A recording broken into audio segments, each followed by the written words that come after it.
And good evening and welcome to City Focus. I'm Marty Olsen, your host, and I'm delighted to welcome back a really good guest. I enjoy having this young fellow in here. It's a sports program, and it's Adam Goss. He's the head baseball coach at St. Joseph's University in West Hartford, the Blue Jays. Yes, sir. God, the Red Sox are playing the Blue Jays. Haven't been doing too well here. I'm a Blue Jays fan, except I can't when they're playing the Red Sox. You know, I'm a big Sox fan. There you go. Well, listen, welcome back. Thanks for having me. Always a pleasure to have you in. Thanks, Marty. And folks, this young man, you've started the program. I mean, you've initiated the baseball program up at St. Joe's, and is it 3 years or 4 years that you've had the program up and running? So we've had three. We're going into our fourth NCAA season. So we've completed 3 NCAA years. I started the program in 2022. Crazy how fast time flies. So I've been there for going on 5 years now. 3 NCAA years, and our first year was a club year. So we're going into our 4th full NCAA season this spring.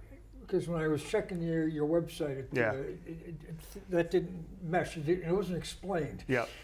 But I think from the outside looking in, you've achieved extraordinary success in a very short amount of time. I mean, you've been very, very competitive in your league, and I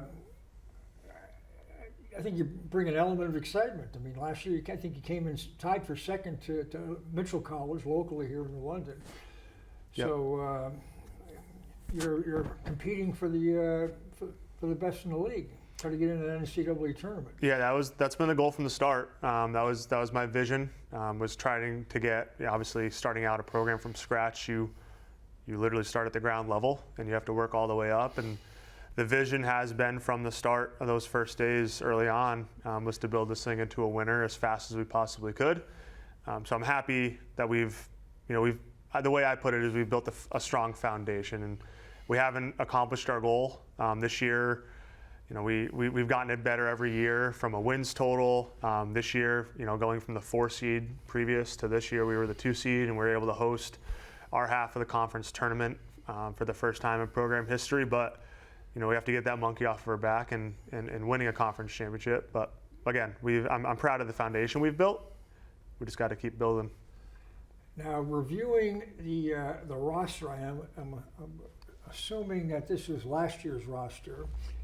You've got an extraordinary amount of Connecticut kids, which I was kind of pleased to see. I mean, it's like you're staying close to home to get your players, and I mean, you have a few from here and there, but so the talent pool here in Connecticut, little old Connecticut, is not too bad. I'm obviously Connecticut born and raised. Waterford guy. Waterford guy, Southeastern Connecticut, but I'm a little biased, but I tell everyone that wants to listen that Connecticut has the best talent base for baseball in New England. I watch baseball players, high school, all the travel teams from all New England states, and the best way I put it is you can go to a high school baseball game in the state of Connecticut and there will be a college baseball player on the field. That's not the same at every other state in the region. So, when I started here, one of my goals, and I was pretty vocal about it, probably rubbed some people the wrong way, is I wanted to put up a picket fence around the state and keep a lot of the best players here. And we've been pretty successful in doing that. Obviously, Eastern Connecticut's not going away. They just got a brand new facility, and we recruit against them all the time. But we're right in the mix for some of the best players in the state every summer, every recruiting cycle. And for us to be good, we have to keep the best players in our state here. Well, I mean, you're a D3 program. Yep. So there's no scholarships, correct? Correct. No athletic scholarships. No athletic scholarships. But you mentioned Eastern. We've got Mitchell College is in your league. Yep. What's the school down in New Haven? Albertus, Magnus. Yeah. Yep. I mean, they're a D3, I believe. Yep, they're in our league as well. And there are other schools competing for talent as well. I mean, you've got Trinity and Wesleyan and Central. Central's got a nice program. Yep, absolutely. Yeah. Obviously, the Huskies, they ain't going away anytime soon. No, and they've got a brand new ballpark. Yep. I haven't been to Central, but I believe they've got a relatively new facility as well, and yep. Eastern's is pretty new. Yep. And yours is new. Yep. So Nice and competitive out there in the state. Well, but I think that's important to understand that when you're competing for players, and these kids want to showcase their talents in the best environment where they feel that they're going to get, they're going to feel good and feel proud to be playing there. Yeah. As opposed to, let's say, the old Beehive Stadium in New Britain, the old wood structure. That, right. It served its purpose, but it was time to move on. Although I did go down to Yale this past year for 2 or 3 games, and their facility is dated, but it's still fun to go to. Beautiful, historic. I mean, named after a president. That's pretty cool. Then that staff at Yale's doing a great job. They're Connecticut guys as well.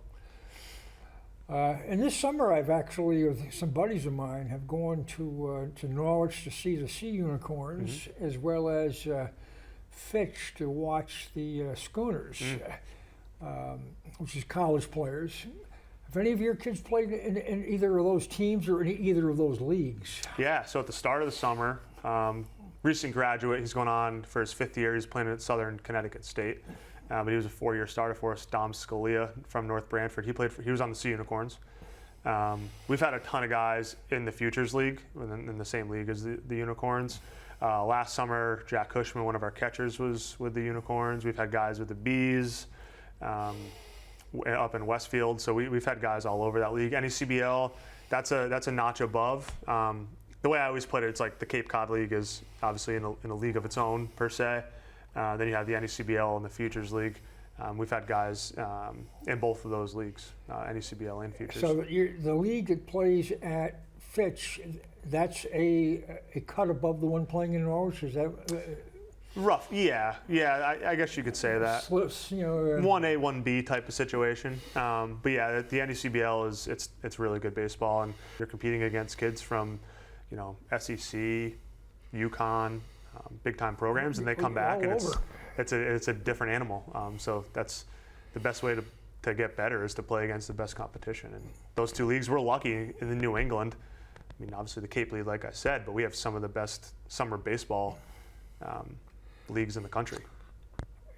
I realize we're not talking about your squad yet, but since we're into this a little bit, I'd kind of like to touch a little base on it, in that, how do these teams in these leagues, how do they get their players? Yeah. Do they have a draft? Or is it free agency, so to speak? Well, let's see if we can get that kid from California, or whether this kid from St. Joe's, he'd fit right in here, shortstop, or whatever it may be. Again, we're so lucky to have teams close to home. We have a lot of guys from Connecticut, the Northeast, trying to get guys close to home, but in the highest possible competition level that they can play in. There are times where, 2 years ago, we had Jack Kane, who was a freshman for us. Going into the spring, he was supposed to play Legion baseball after the completion of his freshman year. And then he went on to hit .430 with 77 hits as a freshman, 3rd in the country. And when that happens, you get some of those big leagues calling me. So sometimes it works the other way, and they're trying to recruit your players. But a lot of the time, it's on me to get these guys in those leagues. That sounds kind of exciting. I mean, and I've enjoyed watching these young men play. Yeah, it's good baseball. Yeah. It is. It's really good baseball. It's first time I've really done that this year. I mean, I went to a handful of Yale games, and I went to up to Brown, and it's a little bit warmer this spring where we can get out, and I don't like to sit out there in the baseball in March, but it's been fun, and I've enjoyed watching the Ivy League. I enjoy their competition in all sports. I mean, whether it's hockey, baseball, basketball, it's just it's good quality. Yeah. Yep. And I went to see you guys. I think it was a year ago, but they changed the schedule around on me there. Oh, and, man. Well, you came down to Mitchell. That head coach must have messed something up. And the schedule said that it was a doubleheader, and it was supposed to start at a particular time. And I went down there, and you guys were getting ready to get on the bus to go home. Oh no! Had a chance to say hello to you on the way out, and your folks, and meet your family. Yeah, but it was in passing.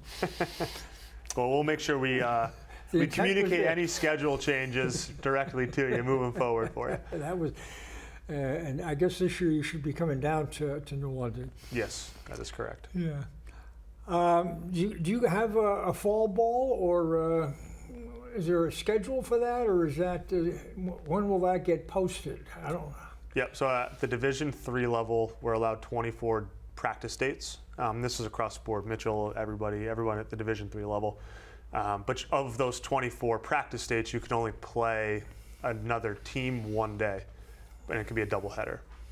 So this year, we start our fall ball season on September 1st for practice, and then we're playing Avery Point, another Southeastern Connecticut opponent. We're playing them on September 26th at home.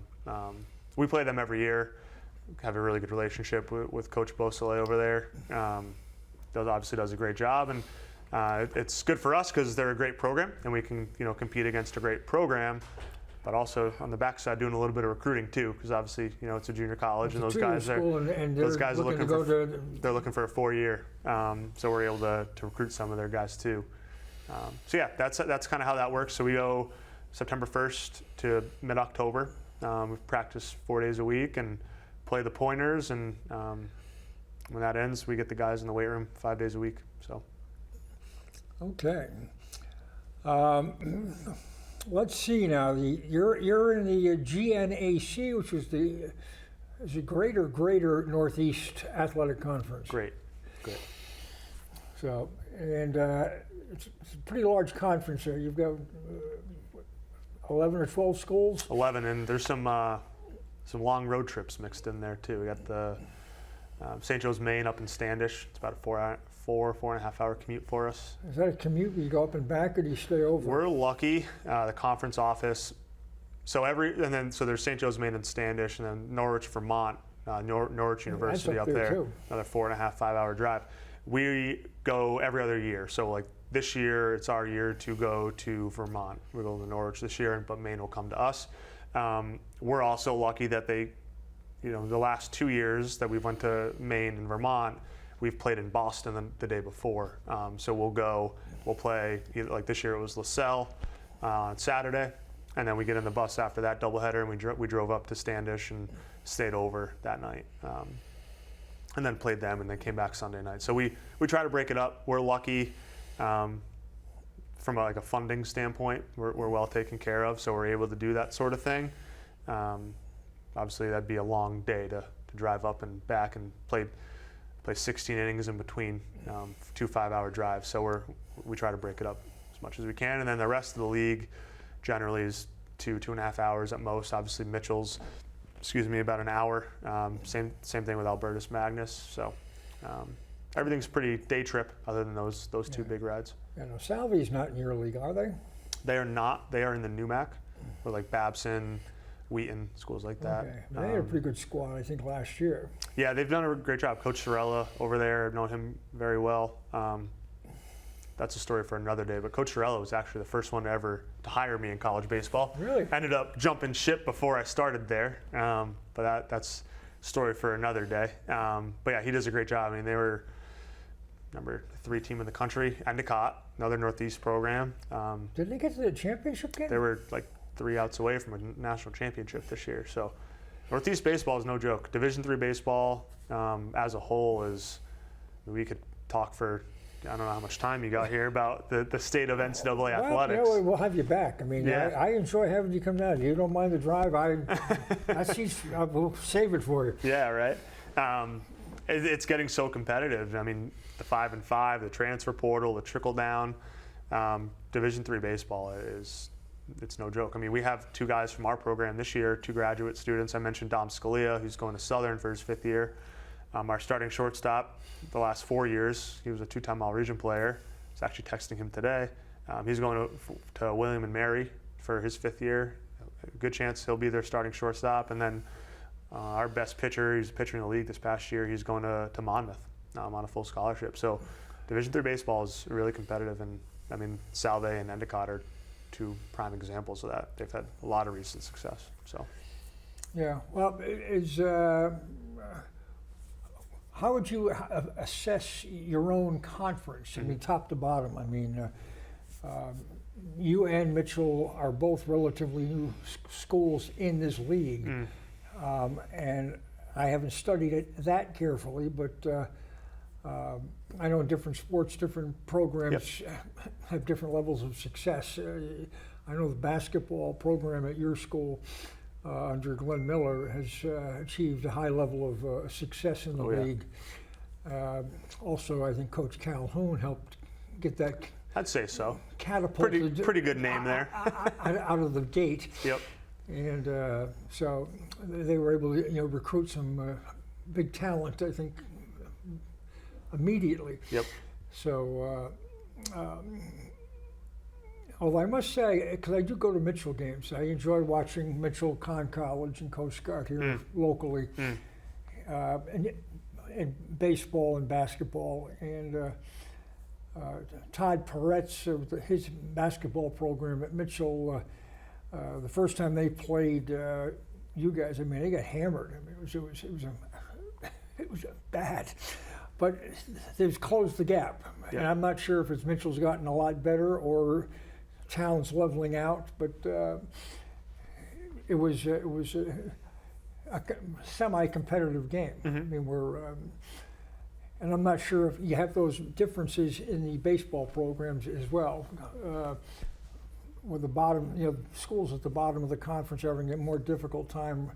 Either recruiting or perhaps it's not as important to the administration of the schools. I mean, that's important as well, that you're going to get that support at the top. Yeah, absolutely. I mean, you look at Mitchell and us. Look at the facilities that both of our respective programs have. Kind of gives you an idea of how much baseball is a factor at both of our institutions.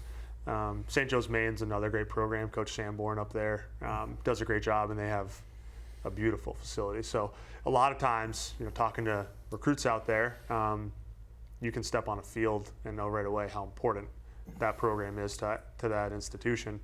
And a lot of times, those programs, the field doesn't win baseball games. I always say that to our guys, we're lucky to have the facilities that we have. It doesn't help us win baseball games, but it does kind of show you how important you are to the institution.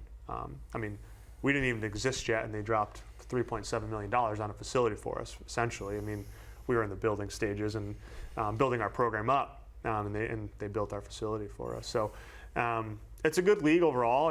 Historically, before USJ and Mitchell, obviously they were, like you said, a pretty recent entrant. St. Joe's Maine was always the top dog. St. Joe's and actually Suffolk used to be in our league now. That they're in the CNE, but those were like the two. Basically, one of those two teams would win it every single year. It's a competitive league, and to the point where you can get beat. We as the 2 seed this year, we went 2-0 in the conference tournament, and we could talk a lot about the reasons why, but we got beat by 2 lesser teams. There's pretty strong parity, and also baseball, it's different than basketball and sports like football where the better team's just always going to win in those sports. Baseball, funny things can happen. Look at the Red Sox game the other night with the 4-out rule. You never know. I saw that, and I've never seen anything like that. Well, I'm on public TV, so I don't know if I should say this, but I had no idea that rule existed. So it's kind of my job to know. And I've been watching baseball a long time. Yeah, it's interesting. Now I know. I can. We'll teach our guys that this fall, so make sure they're aware. Yeah, well, I don't know. I think that's once in a century. Yeah, last time it happened in the big leagues was 2009, I believe, with the Diamondbacks. So hopefully we'll be okay. Very, very peculiar. But God, the Sox still didn't win, though. Nope, that's true. They kind of that gift run, and it didn't still come up short. Well, I hope they pick up and get a chance to see you guys this season, whether you're down here playing Mitchell or if you're take a ride up to your campus and watch you guys see your facility. I think I'll come down and pick you up. How's that sound? Get some coffee on the way. Well, you do that, and I'm in. Coffee always works. Fair enough. In terms of your schedule, Yeah. do you pick up any D2 or a D1 game just for the experience, or do you not do that? We don't. Biggest reason why is, so now the NCAA baseball, they use, it's called the NPI, which is basically, it's essentially like an equation to determine at-large bids, and we would not get credit. Like, let's say, I don't think this would happen per se, but if let's say we played UConn and we beat UConn, we wouldn't get credit towards that in our MPI. You would not. So we schedule 40 Division III games. 20 of them are conference games because we have, like I said, 11 teams in our conference, so 10 opponents, and we play each team twice. Then 20 non-conference games. A big chunk of that non-conference schedule is played in Florida. Okay. Spring break. We'll play 7 games down there. And then usually, so we play 4 conference games, 2 on Saturday, 2 on Sunday. And then we'll play 1 to 2 midweek non-conference games. So a lot of, mainly New England. We play down in Florida. We'll play some teams from outside the region, which is always good. Kind of, play some of those Midwest boys and see how you match up against those their farm strength. But this year, non-conference, Nichols, Wheaton College, Western New England. So we play some really good, strong at a conference competition. Last year we played UMass Boston, Babson. So I try to challenge us as best I can. Yeah, a good buddy of mine went to Babson, and via that I casually follow them. Yeah. And they I think have had a reasonably good program over time. Yeah. I'm not sure where they are at the moment, but Coach Noon, Coach Noon's their head coach over there. He's a legend. He's big in with the ABCA, which is the national governing body of it's American Baseball Coaches Association. So he's a legend. He's built the program over there for sure. Yeah, what we're trying to do. Yeah, one thing I've observed with at least the New England schools that I've had a chance to see is that when you get into your conference tournament with your desire to win it, to get the automatic bid into the NCAA tournament. There's an awful lot of schools get into that tournament. Oh yeah. But a lot of our schools, in a broad sense, you may have one really good pitcher, and the quality of on the mound diminishes, and it's hard to keep going in where other schools in other parts of the country have, for whatever reason, but they've got their pitching staff's a little stronger. Mm-hmm. Pitching's, you're a baseball guy. You know how important pitching is. Well, I do. And that can never happen. I always joke, I'll have kids on campus and they'll ask me about my roster size and how many pitchers I have, and I'll always say, about half of our rosters are pitchers. I will never say no to a good pitcher. I'll buy another jersey if I have to. I don't care. I'll have 70 pitchers. You can never have enough good pitchers. And you're right. Even like in our conference, I talk about how some of those lesser teams can beat some of the better teams. You play 4 games in a conference weekend. By the time you get to game 4 on Sunday, you might have a good starter for that game, but your bullpen, unless you got some really good starting pitching earlier on in the weekend, your bullpen's torched, and that's how some crazy things can happen. So we try to build up as much as we possibly can, whether, bringing in more freshmen, obviously developing the guys we have, transfer portal. We try to, again, you can never have enough pitching. Yeah. Well, 2 or 3 years ago, I saw Mitchell play it was an NCAA game at Babson. Yep. Against a school from down the Maryland area. Mm-hmm. And the game I was at, Mitchell won. The kid threw a one-hitter. And then they got pulverized in the next 2 games. They just, and this was a team that apparently regularly does well. And they're in the tournament, and they expect to win. They're not up there just for fun. Nice to be here. Yeah, right. And yeah, Mitchell's always had like two. I mean, as long as I can remember, they have had just two dogs. Like, you know, their bullpen might be good, one year might be bad, but they've always had two top line pitchers. That's kind of been their thing for a long time. Well, they had good bats last year. Oh, they hit. That's it. They also hit. They do hit. So that's got to score some runs. Yep. You mentioned a transfer portal.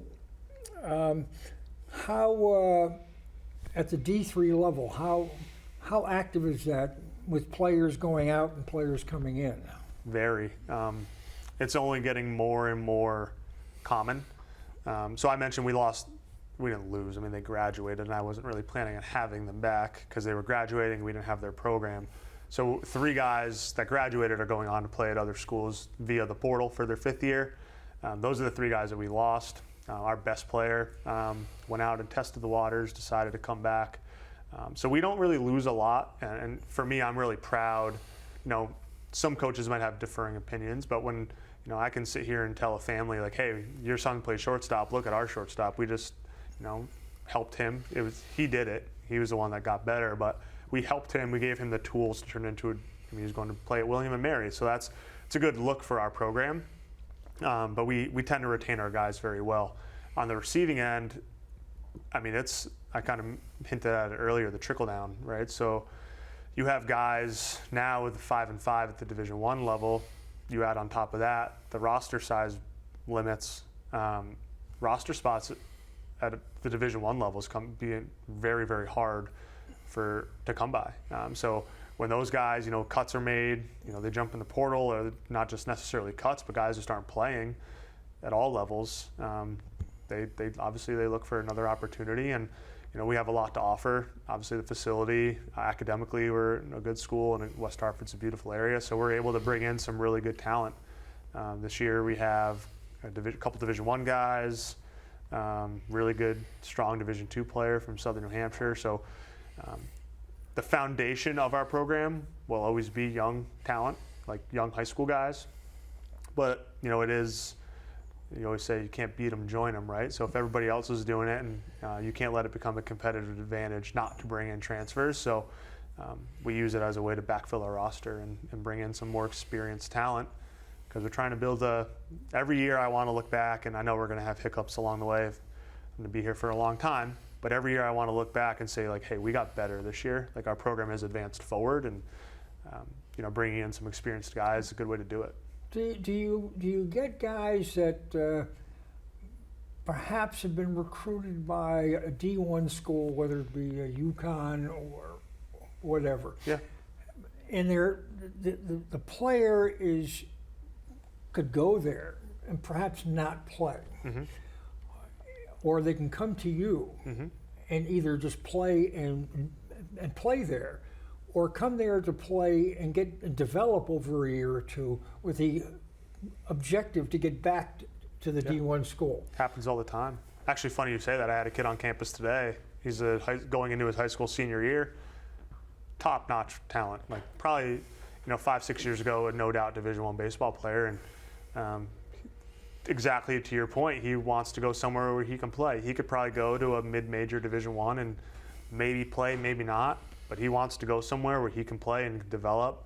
Not to say I'm going to guarantee him that he's going to play as a freshman, but he has a better chance of playing with us than he would at, you know, UConn per se. And the way I look at it now is, if you're not a Power 4 school, we're all JUCOs, right? Like, if you do your job and you develop players and get them better, they're going to have opportunity to go to a higher level. And for me, again, it looks good for our program when that happens, but also, you know, most coaches in the country, if they had if Tennessee came calling, are they going to say no? Or if UConn comes calling, are they going to say no? So, you know, if a coach would jump ship for a better opportunity, it's, you know, who am I to, you know, if that player came in and got better, why would I restrict them from doing that? So I'm open to it, and guys do that. You have to be on your toes then. I mean, it's not, you can't just settle in where the high school kid comes in as a freshman and you know you've got him for 4.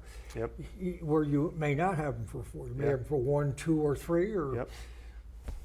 You have to factor it in. So like, So you got to constantly be on the lookout for talent, and Yep. some guys may leave. Somebody they need to be replaced. Maybe you got somebody in the pipeline that's going to come right in and fill that gap. yeah, but it's hard, right? So like if a kid, I always come back to our best players, Jack Kane, and since the second he stepped foot on our campus, he was our best player as a freshman. He hit 430, 77 hits, was third in the country as a freshman. For a player, if he were to leave, I don't know if anybody could fill that void. But he went out and decided to come back, which was great for me. But yeah, it's tough to put everything you have into a guy and then to see them leave. But at the same time, you're proud of them, right? Like I'm in the people business. The relationship part of my job is my favorite part, and seeing these guys develop and grow as players and as men, my favorite part.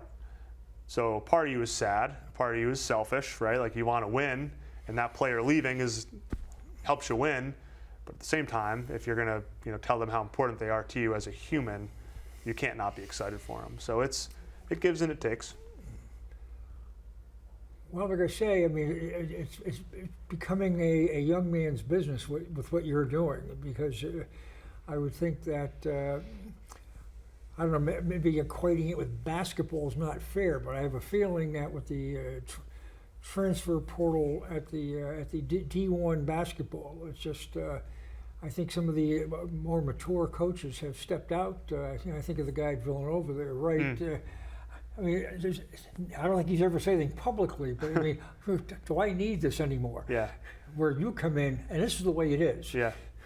So you just accept it and go. Yep.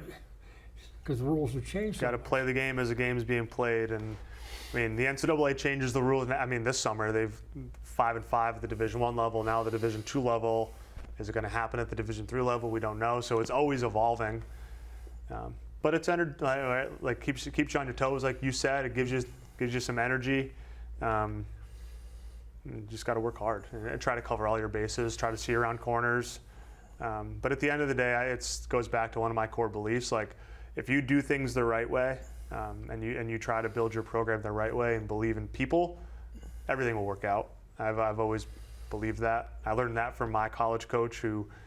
I tell the story all the time. I had no business pitching on the best Division II team in the country, but I worked hard, and I like to think I did things the right way, and opportunity was given, and I try to instill that in my assistants and our program, and just try to outwork everyone, and the rest will take care of itself.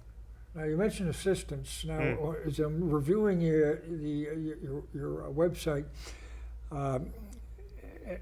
It appeared you had two full-time assistants. Are they in fact full-time and they're paid as such, or is it a part-time job that they get paid at? So I have one. So I backtrack a little bit. I have 7 total. We have 8 coaches on staff. Yep. The number of them that said volunteer. Yep. So a couple of them are volunteer. This year we did some rearranging. I was lucky enough to now I have a full-time assistant, which I don't even know off the top of my head. Maybe 8 Division III schools in the region have a full-time assistant. So we're lucky. Going back to being supported by your institution, we have a full-time assistant at the Division III level. It's very uncommon. And then aside from, so Matt Johnson, actually another Waterford guy, is my full-time assistant, recruiting coordinator, pitching coach, and then I have 4 paid assistants. So I have my full-time assistant, and then I have a budget that I work within for those other guys, and I divide it up to those 4 guys, and then I have 2 volunteers. And those 2, Coach Crowley isn't around very much. He was our pitching coach for years back. Just like to keep him involved. And then Coach Sharnick, who actually just got married, if you watch this, congratulations, Coach Sharnick. He's really good with like data analytics. He does a lot of our internal scouting, opponent scouting reports. He does all that from home, and we're blessed to have him. So, yeah, we have a really, really special staff. We've been together basically in full from the start of the program. So, players have good, consistent voices, and I'm lucky because, as we were talking about before, I got an 8-month-old at home. So it's nice to know that if I have to do other things, things are being taken care of with the program. So, I would think. at the coaching level, as you were discussing at the player level, that some of the assistants may have, they may like to have a job like you've got. Yep. And I hope so. I mean, to be the head coach, I mean, to run the program. Yeah. And I don't know if that's necessarily the goal of the folks that you've got working for you, but I would expect that someday that they would, you know, they've got their eyes and ears open, looking for opportunities for growth via baseball. Yep. And that where it may come from. Now, when your kids come in as players, do you have enough experience in your current job where you can tell whether or not these young men are going to find a career in baseball in some capacity, whether it's as a player, as a coach, as a scout, minor league, big league? You know, what's the playing field for making a living?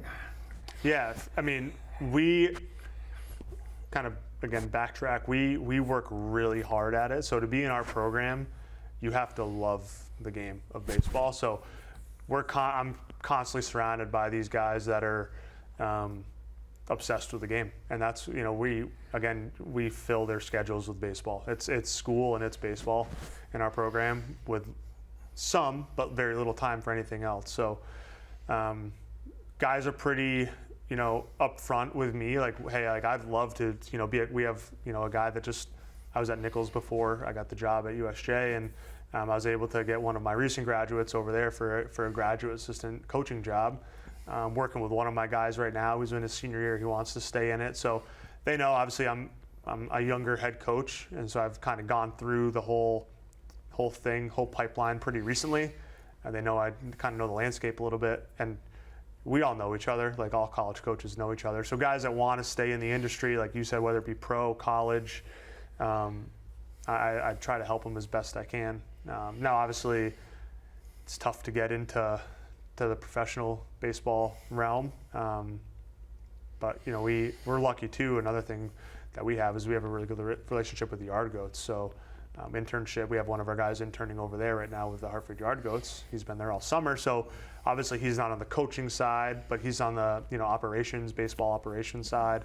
There's a lot of different avenues that you can go, and being a college athlete, you have to be so dynamic. Time management, obviously, and the work ethic that it takes to be a college athlete at a program that works as hard as we do, it's appealing to a lot of employers. So we do the best we can, and again, all of our guys, I'd like to think they love baseball. Otherwise, they wouldn't be doing what they do with us. And the guys that want to stay in the game, they know pretty quick, and I do everything I can to help them make that a reality. Out of whether it's your program or your league, plus we've got NESCAC and the, I get them confused, the Coast Guard League and the College League, but the NUMAC is, yep. But they have, Con doesn't, but the other schools in the league have programs. Yep. That, so you got all these kids are competing, and one thing I've noticed too with the D3 is, I mean, the competition is fierce. I mean, I think that, I think there's a mentality in some quarters that D3 is not really that competitive, and I think that they're misguided. Absolutely. And I think, and whatever the sport is, it's not just baseball, but it's kind of like kids who go in high school. Mitchell College. I don't know about going to go to Mitchell, but you know what? Can you make the team? Correct. That's the thing I always say is, like, if I ever get a feeling like someone's poo-pooing Division III baseball, hey, come watch us play. Like, can you stand in the box against Brandon Cahill, who throws 93-mile-an-hour sinkers and hit? Let me know. If you can, that's great. But yeah, there's definitely, I think we're getting away from it a little bit, and I think people are starting to realize, especially now with, again, the portal and 5-5 and how hard it is to get those roster spots. how competitive it is. And, Division III, speaking just for baseball, like when I was in high school, Division III coaches weren't recruiting as much as they are now. Like our recruiting schedule is intense. Ask my wife. I promise, she loves how much I'm on the road. Not so much, especially with a baby at home, but it's competitive, not just on the field, but for players. So coaches are all over the place. And Mason Miller throws 105 miles an hour. He was a Division III baseball player. Tariq Skubal, best pitcher in baseball, Division III baseball player. So it's no joke. And I think for anybody that thinks that way, like you said, can you make the team? Go watch Mitchell play. They're a very good program, and a lot of times when people are saying those types of things, they've actually never watched Division III sports of any sport. They just have it in their mind, it's Division I or bust. And well, I sometimes think they shortchange themselves, and there's lots of ways to make a living in athletics. It doesn't necessarily have to be on the field. Oh yeah. Todd Donovan. I believe he's a scout with the Phillies. Yep. And I know his father. And, Coach Donovan. And he, I don't know Todd, but I do know his dad quite well. And, but from what I was been led to believe is that when he was a young man, he was a terrific ball player and was very, very fast, but had some injuries early on, which kind of derailed his opportunity to make the show. But he's still making a living in the show. Oh yeah. Yeah, you look across the industry and scouts, coaches, analysts, they're all for the most part, they're all ex-players. So if you love the game, you don't even necessarily have to be good at it, right? The old saying is sometimes the best players make the worst coaches. Well, Theo Epstein did a pretty good job. I don't recall him. He wasn't very good. I don't think he was very good at baseball. You never know. I never heard him playing ball, really. Right. So at the end of the day, especially like I'm not in professional baseball. I don't know what that takes necessarily, but if you want to be a college baseball coach, you need to work harder than literally anybody and be ready to make no money at first. And if you're at the end of the day, you need to love the game a lot, and your love for sport will be what gets you through. And for the people that literally, the only reason why I have the job that I do, and I'm blessed to have the job that I do, is I recruited, I would like to think, harder than most assistant coaches in New England, and people recognize that. And you talk about the coaches on my staff that want to be head coaches. That's my recommendation to them, is if you want to be a head coach at the college level, you need to be on the road, you need to be recruiting, networking, showing people how hard you work, building up a good resume, and the rest will take care of itself. It takes a lot of work and not a lot of paychecks at the beginning, but it all works out in the end if you do it the right way. Yeah. Well, you certainly have, like I said at the top, you've taken a program from scratch and you've developed a winning framework coming out of the gate. And I'm a Waterford guy. If Waterford guys associated with baseball, you have to build a winner. Otherwise, Waterford's drives you got crazy. A terrific reputation for baseball. Oh yeah. When I was a young fellow in high school, I used to think that New London had with Gil Vargas at the helm, and he won a 2 or 3 state championships, I believe. But things have fallen off, and kids aren't playing Little League as much as they did when I was growing up. I'm not sure when you were growing up. You got 7U travel baseball now. It's crazy. Little League youth sports is an industry really, now. It's different. I don't even think Legion Ball's the same. It's not, and it's unfortunate. Like I grew up, I played Little League, I played Babe Ruth, playing for your town. It's becoming less and less common. Everyone's chasing the glitz and the glamour. Want to play for the cool travel teams, and honestly, there's 7-8U travel baseball out there, and someone's making money off of it. But I'm lucky that I grew up probably honestly in the last generation that played in those leagues, played Waterford Little League, Babe Ruth, Legion baseball.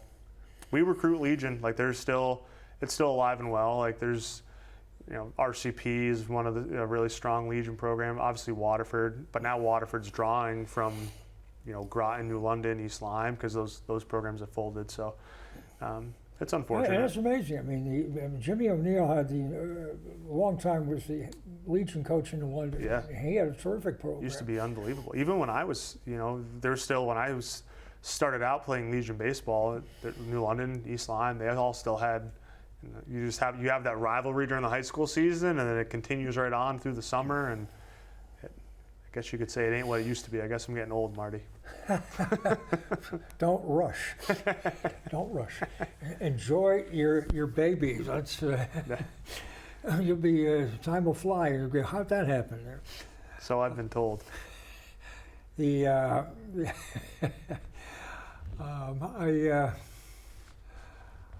I'll tell you, I just want to just gather my thoughts here with the young people, because with the travel teams, unless you're directly involved, they get no notoriety in the media.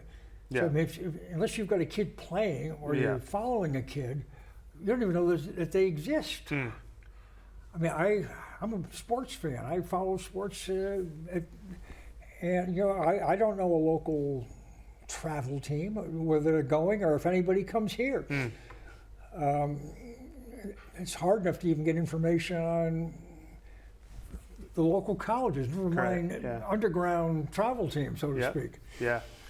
So like travel sports, travel baseball, it has its place, and I think when you get to the 16, 17, it's important, especially if you're serious, you want to play in college. We go to all these big tournaments, and there's all these travel teams from all over the region and the country playing in them.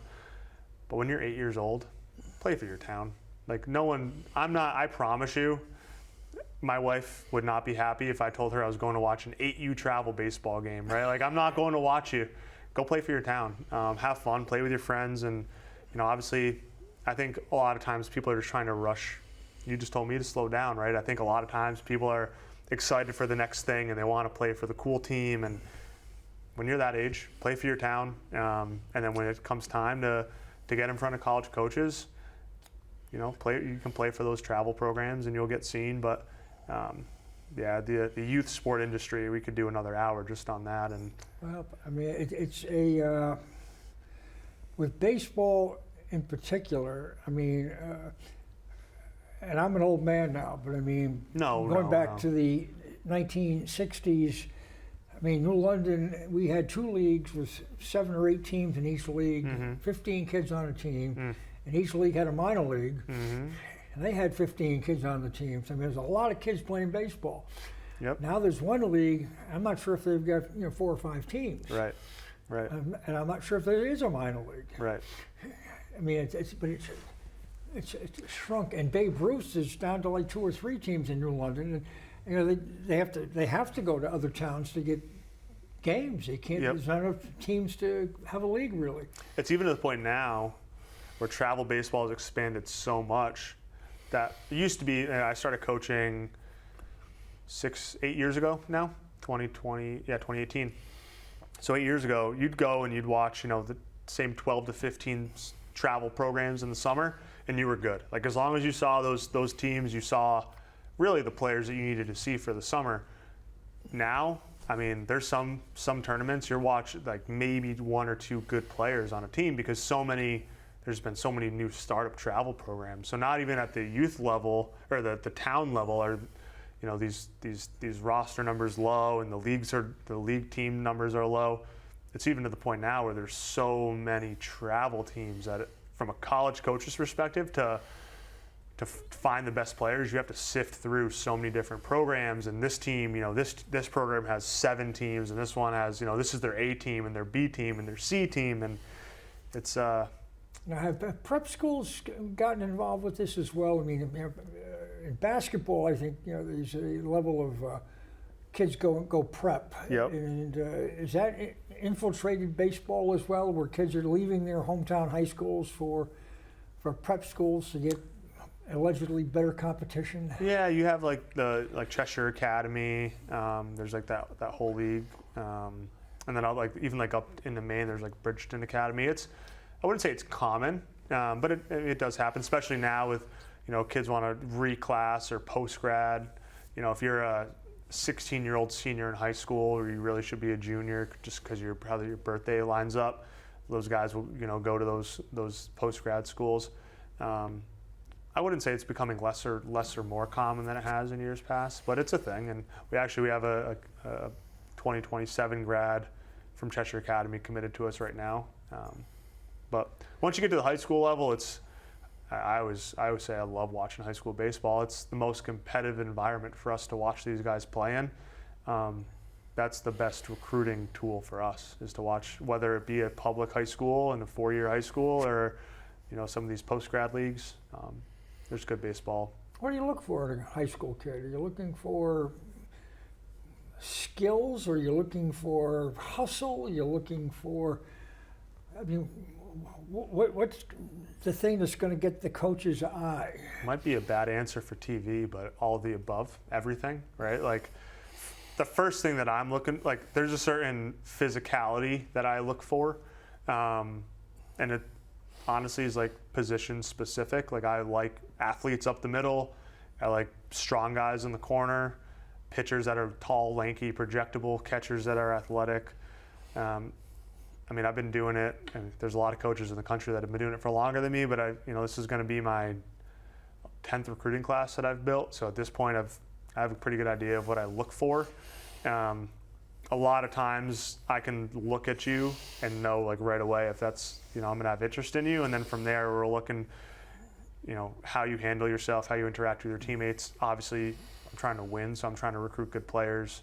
All of it kind of comes into one. And we like to see the guys we're recruiting and offering, we like to see them at least twice, 3 times before we move forward with them. It's a lot to make sure you're getting not just the best players, but the right person.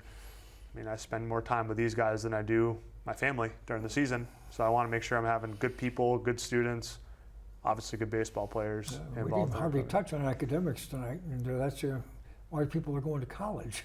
We'll have to bring that up next time. Yeah, absolutely. Yeah.